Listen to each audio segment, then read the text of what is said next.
तो वर्तमान तार नग्न फोटो उत्तोलन कर पठे मु सुमंत स्वाई आईनजीवी जे आज्ञा देखु जे वर्तमान आम बालीपाटना थाना रे पहुँचीचु। मोर क्लाएंट जड़े टीन एज झीटे बयस तार 15 बालकाटी कॉलेज रे +2 रे पाठ पढ़ुची। जे आज्ञा देखु एते छोट पिला तांको बापा माँ भी निरीह सरल मनीष तो तांको पछरे किछि युवक अचिना व्यक्ति जे कि जो माने होचंती तो वर्तमान क्राइमर क्रिमिनाल तो आज्ञा तांको वन साइड प्रेम निवेदन करी हेई थाई पारे एई जो घटना रु वन साइड भल पाइबा घटना घटाई तो तांको ना गोटे सांगर आईडी रे फेक आईडी रे तो वर्तमान तार नग्न फोटो उत्तोलन कर पठे जोटा कि सेटा फेक संपूर्ण फेक। तो आज्ञा देखंतु जदि आज छोट झील मैंने कॉलेज जाउछन्ति पाठ पढ़िबा समय रे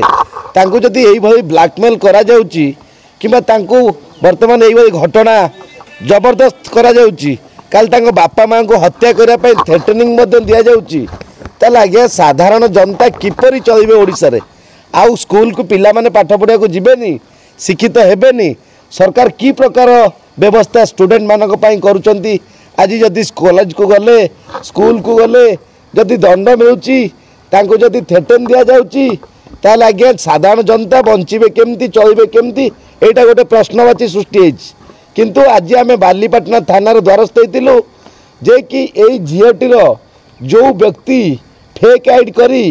तो तांकर वीडियो फोटो उत्तोलन करी तांकर बड़ापा झील को मध्य पठेइचंती तो आगे से निश्चिंत रूपे से सांग सर्कल रो पिलाटी हेतिबो बोली आमे प्रारंभिक अनुसंधान जानिबा को पाउछ। निश्चिंत रूपे पुलिस बाबू जदि अति शीघ्र तदंत करती किंबा दोषी को धरिबा पई जाल बिछाती किंबा जे विक्टिम ताको न्याय देबा पई सहयोग करती एटा पोक्सो केस जमती हेले लागिवो जेतु 18 वर्ष कम बयस रे नियाती झीटी जदि आक्रमण शिकार हुए कि दंड पाए पोक्सो एक्ट रे मध्य से व्यक्ति माने बंधा ही पारिबे। ता सहित वर्तमान साइबर थाना रे आमे द्वारस्थ होई यार स्टेशन दायर करि सारचु। डीसीपी महाशय कहिसंती प्रत्येक थाना रे तो वर्तमान ए जो साइबर संबंधी घटना घटुची थाना रे केस हे पारिबो काहे कि ना जो सब मनी माइंडेड मैटर गुडा साइबर थाना ता देहरे व्यस्त रही तेणु आम आज बालीपाटना थानार द्वारस्थ हेलु। मोर क्लाएंट झीटी 15 वर्ष झीटी तांकु जदि बालीपाटना थाना न्याय न दे पारे ताले आज्ञा से आईन मंत्री पाखरे द्वारस्थ हेबे ता सहित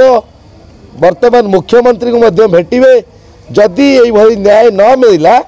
तो से मुख्यमंत्री पाखरे जाइकिरी निजे मध्य तांकर जीवन हानि करिए बोली मते प्रतिश्रुति देइतिले मु तांको रोकी तांको जीवन बंचाई तो वर्तमान थाना पर पहुंची आउ अपन समस्त ओडिशा गणमाध्यम माध्यम रे तो से झीटी को न्याय पाइबा पई पुलिस पाखरे दाबी रखुचु अति शीघ्र तुरंत किपरि से दोषी मान धरा हेबे आउ झीटी न्याय पाइबो या आमे समस्तंकर ओडिशावासींकर दाबी रहिला।